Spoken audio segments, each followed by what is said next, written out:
Здраво, деца! Еве не повторно денес со материјалот од разгранати структури од C++. Денес ќе повежбаме неколку задачи, односно ќе ги кажам, ќе ви одговорам неколку прашања или ќе решиме неколку задачи од учебникот како подготовка за тоа што ќе го добиете како домашна задача после тоа. Значи, еве го материјалот повторно, електронскиот материјал од учебникот, тука ги имаме прашањата кои што се наоѓаат на страна 151 и задачите кои што се наоѓаат на страна 152. Нема сите да ги погледнеме, само неколку, колку за подсетување. Прво да ве подсетам за споредбените и логичките изрази, или тоа беа изрази кои што може да бидат точни или не, односно да добијат вредност единица или нула во зависност од точноста или неточноста на исказот. Еве, например, прашањето број 5 вика одреди вредност на следните споредбени изрази, секој од овие или точен или неточен. Например, ова е точен, затоа што 9 е различно 13.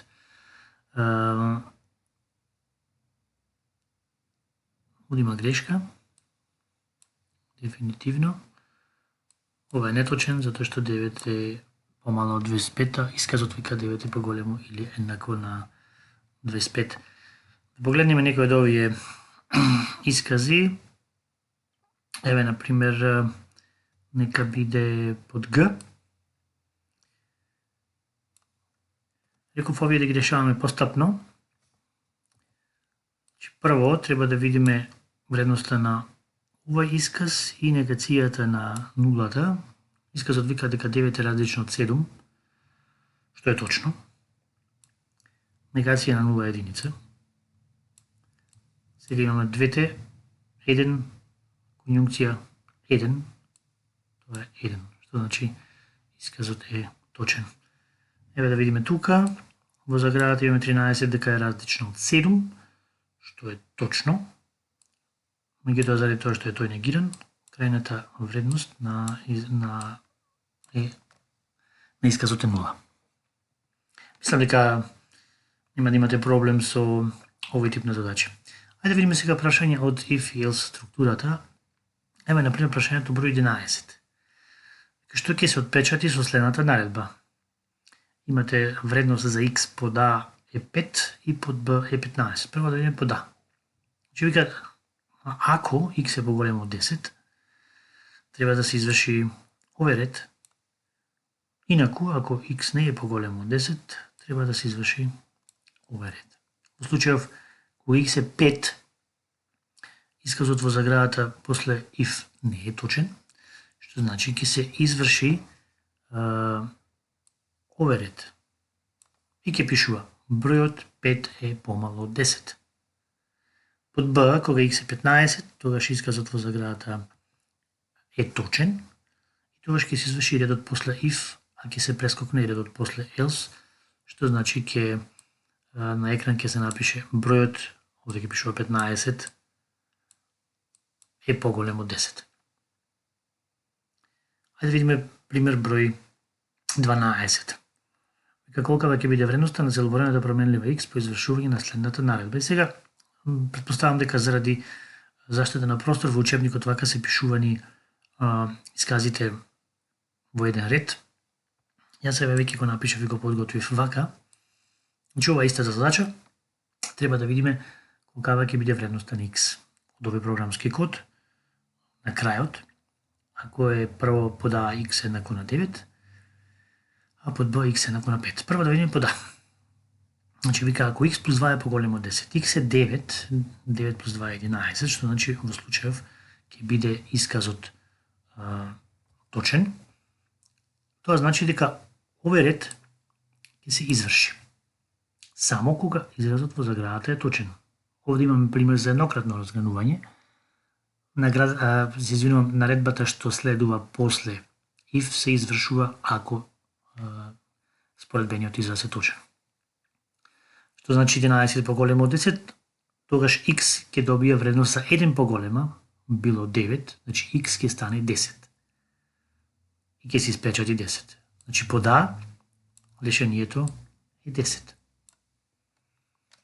Под b, кога x е 5, изразот во заградата не е точен, затоа што 7 не е поголемо од 10, тогаш овој ред нема да се изврши, а овој ред ќе се изврши, ќе се прикаже вредноста на x, меѓутоа ќе се прикаже старата вредност на x, а тоа е вредноста 5.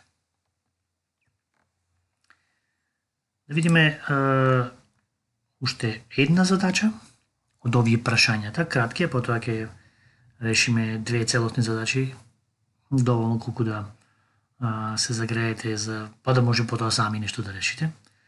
13. Која вредност има променливата S по извршувањето на следната секвенца? И овде малку нејасно е прикажано, повторно во исти редови, јас ќе се обидам сега да го направам тоа во тука. Значи имаме S на почеток да е еднакво на 0.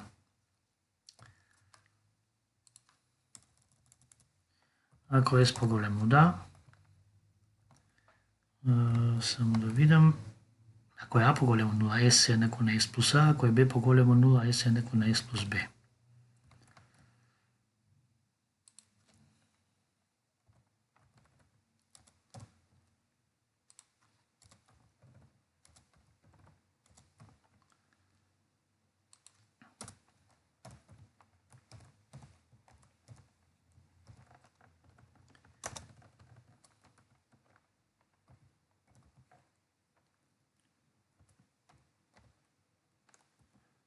S плюс B, предпоставам дека овде е да се прикаже вредноста на S. Да, која ќе биде вредноста на променливата S, да пода имаме 5,3 минус 5,3 минус 5 минус 3. Значи пода A еднакво на 5, B еднакво на 3.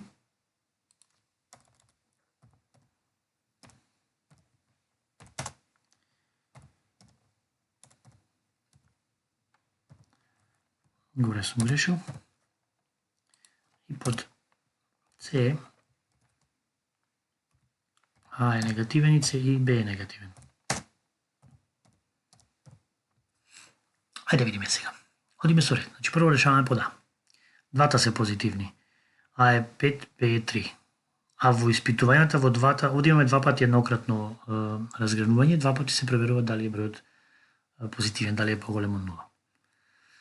Значи затоа што е А5, тоа значи дека ќе се 5 е поголемо од 0, ќе се изврши овој ред во кој што ќе се зголеми вредноста на S за вредноста на А, значи на 0 ќе му се додаде 5 и во овој момент овде, значи во овој момент овде S добива вредност 5. Сега од тука натаму S е 5. Продолжуваме понатаму, програмата продолжува со проверка дали е B поголемо од 0, B е 3, што значи поголемо од 0, тоа значи дека и овој исказ ќе се изврши заради точноста на споредбениот израз и S ќе се зголеми со вредноста на B. И тоа претходно било 5, внимавајте, не еден повеќе 0. Значи сега на 5 кога ќе се додаде 3, S на крајот ќе биде 8. Значи решението под А е S еднакво на 8. Добро, одиме понатаму, под Б. Сега А е негативен, што значи овој нема да биде точен исказов. Затоа што овој исказ не е точен, ова се прескокнува. Значи не се извршува. Програмата оди понатаму. Б е поголемо од 0, точен е изразот. Значи ова ќе се изврши. S ќе се зголеми за од 0 за 3. Значи овде S ќе стане 3. Значи решението под Б е S еднакво на 3. Добро, одиме понатаму. И под В, кога се двете негативни, значи првиот исказ не е точен, 0 е неговата вредност, се прескокнува овој ред. Вториот исказ пак не е точен, затоа што B е помало од 0 и ова се прескокнува. Значи не се извршува ни една од овие наредби.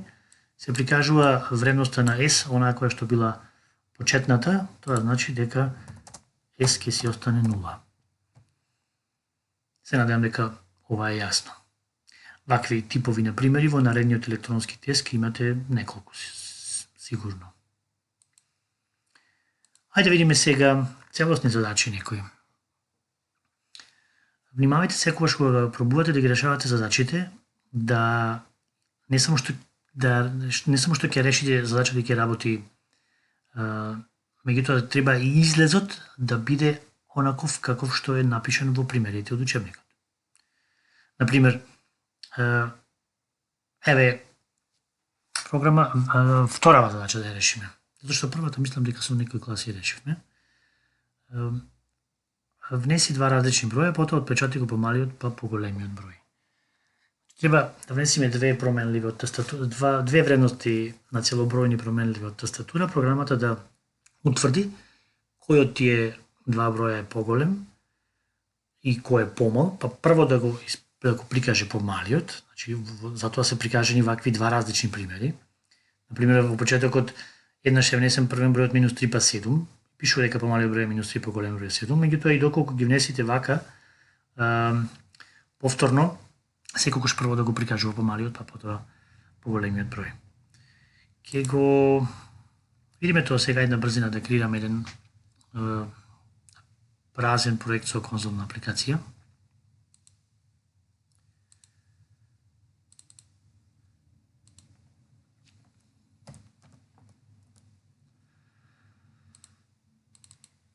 Значи треба два броја да се внесат, што значи два броја ќе декларираме, нека бидат броевите А и Б. Овој ред ќе го искористиме за да напишеме порака пред наредбата SIN, за да може секој да разбере што се очекува од него кога ќе прекине програмата, очекувајќи овде, очекувајќи да се внесе од тастатура нешто. Сега треба да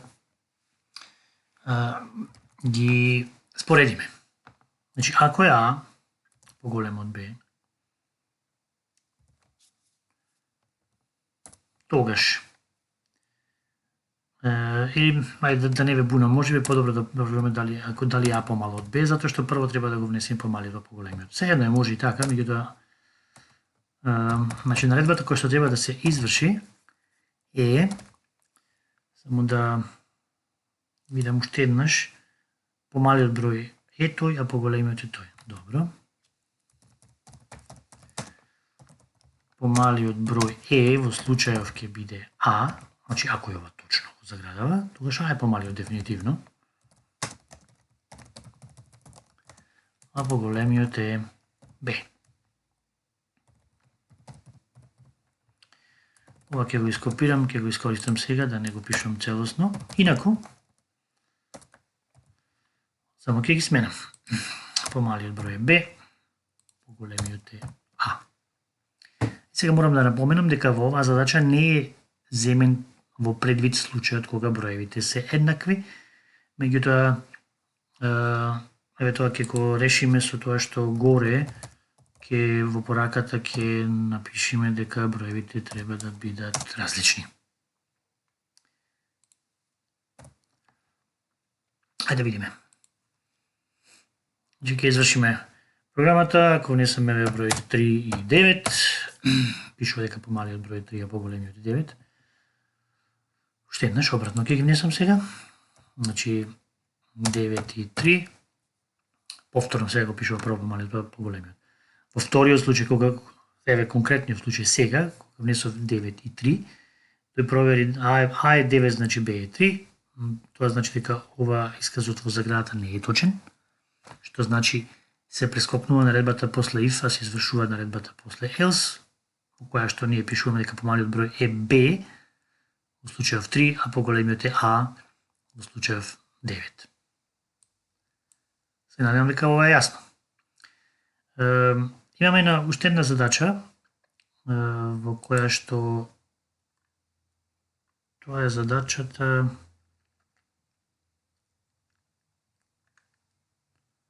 седма. Програма со која ќе се најде најголемиот од 3 дадени броја.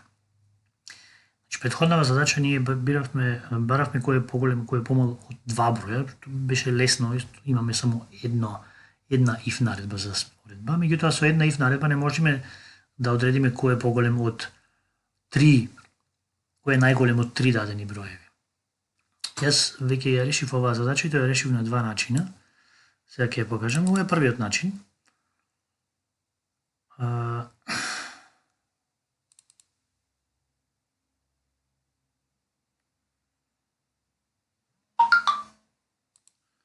Мора да го направиме одовде.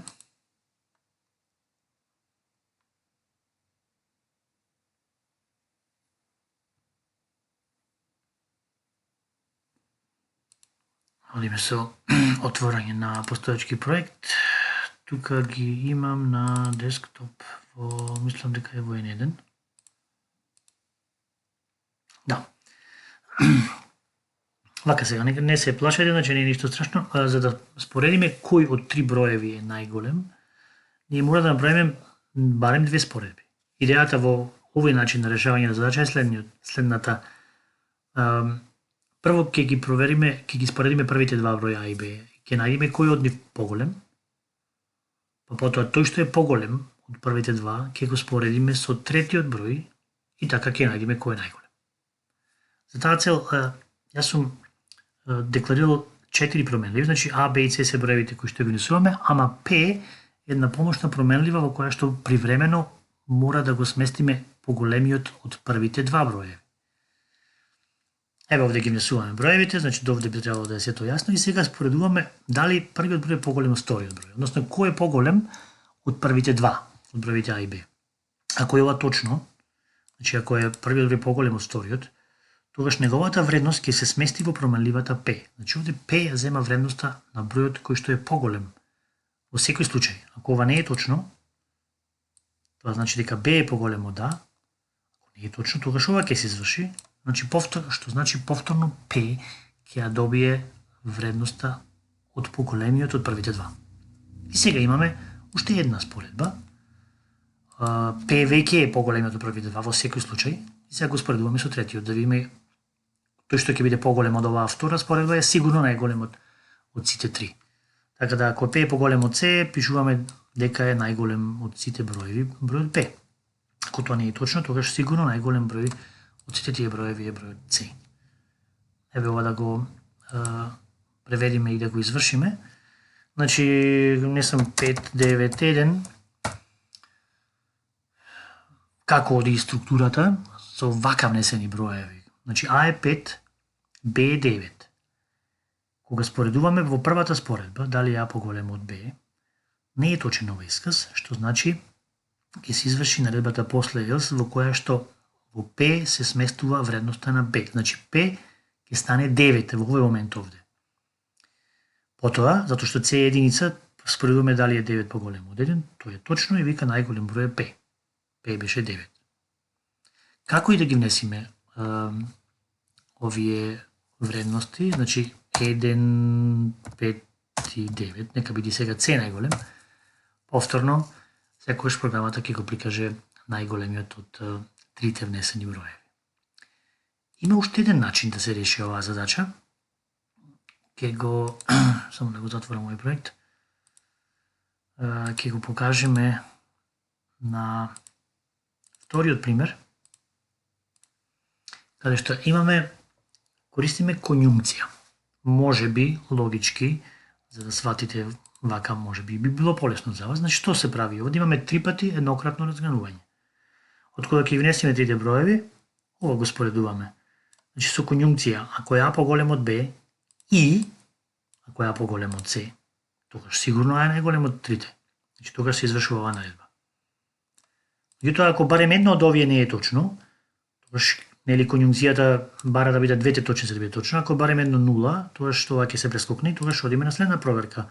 Дали е Б поголем од А и Б поголем од С, тогаш е сигурно најголем Б, ако не е ни тоа, тогаш ја правиме оваа споредба дали е најголем С.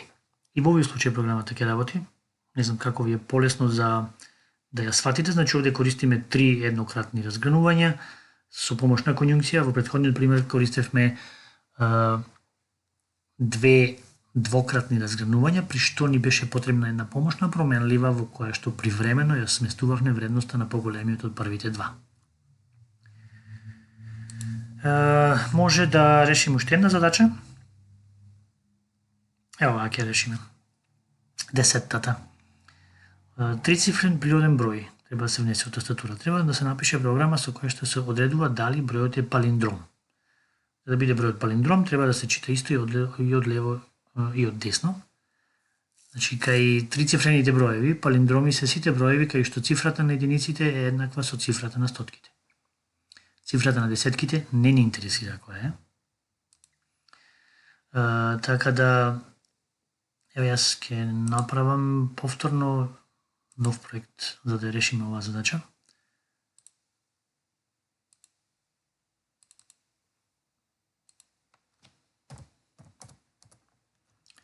Значи, потребно ни е да внесеме еден број. Сега гледаме кај декларацијата, кои променливи треба да ги видиме. Бројот што ќе го внесеме од тастатура, што ќе проверуваме дали е палиндром или не. Сега може да искористам променливи за цифра на единици на стотки, може би така подобро. Единиците и стотките. Овде ќе биде пораката да се внесе трицифрен број.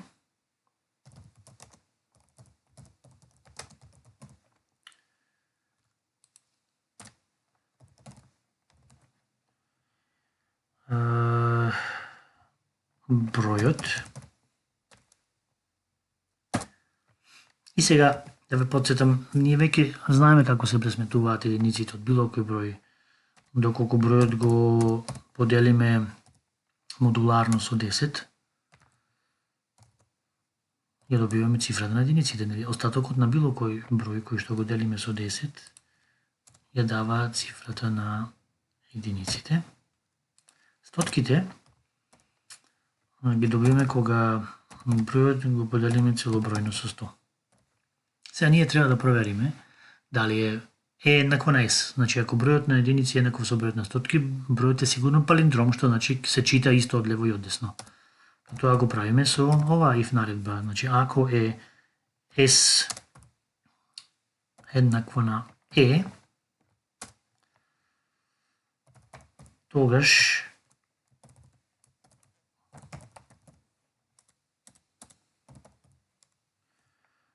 пишуваме дека бројот само малку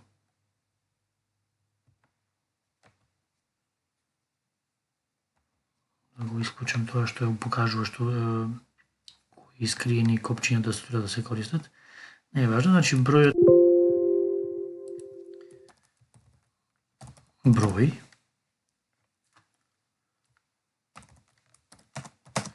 е палиндром.